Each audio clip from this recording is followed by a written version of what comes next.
Well, it finally happened. I've finished the book. What a year it's been. I've been on this all year. Honestly, I've built houses faster than putting this book together. Anyway, it's got to go to the editor for last editing. We've got the cover, we've got the name, everything's there. Let me tell you what it's about. It's called Pushing the Envelope, the Dome Builder's Handbook.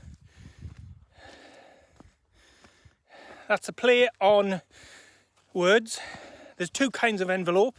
There's the flight envelope that test pilots use, and there's the building envelope that architects use. Obviously it's the second one.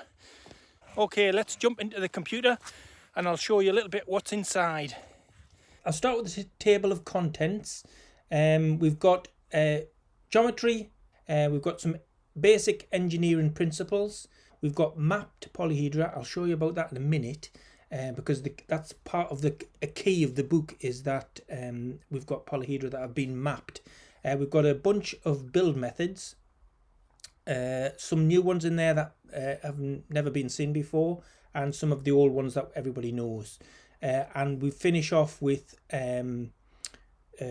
designs. So the book is pretty modular. What you would do is, if you can have a look at dome geometry to get the principles, engineering to get the principles, but the main component of the book is you have mapped polyhedra, where you choose a polyhedron.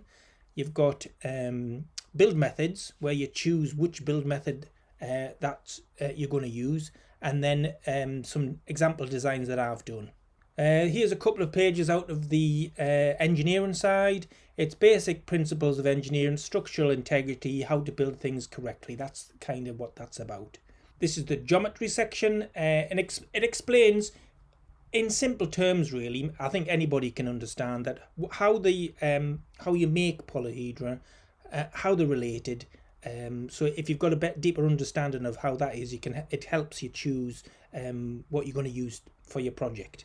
This is the main portion of the book, and it's mapped polyhedra. Now, if you go online and you look at dome calculation tools, they don't have all of the information. They'll have the edge length typically for a 2 frequency, 3 frequency, 4 frequency dome, which is icosahedron based, but they don't show you anything else. The idea behind the maps is that it shows you every single measurement that you need.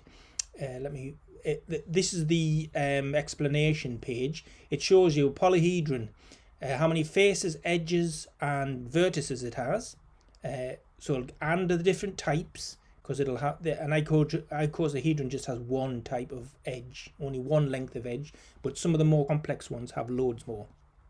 It shows you the angles around a hub, as if you had a dinner plate with a line going to the middle of the dome. It shows you the angles and lengths on every face. It shows you the dihedral angles, which many places don't, and it also shows you the axial and central angles. If you don't know what they are, don't worry about it, the book explains it. Loads of build methods, so you can decide which way you'd like to build your dome. And then we've got the design page, which shows you a complete design with engineering drawings down here and measurements. So you could literally take these 4 pages out of this book and build that if you wanted to. So you can dive deep into geometry and build methods, or you can just grab a design and build it. Okay, this is how I'm going to run it. I'm going to do a pre-order because I need volume off the printers to get rolling. What I'll do is I'll make the pre-order button live. You can go through to the shop, pay for it, and I'll give you a number of the book number that you're going to get. I'll probably ask to check your postal address, things like that, so that I've got everything in a database. And when I get to 100, I'll send an email out to everybody, get them printed. Everybody who pre-orders gets a signed, numbered copy.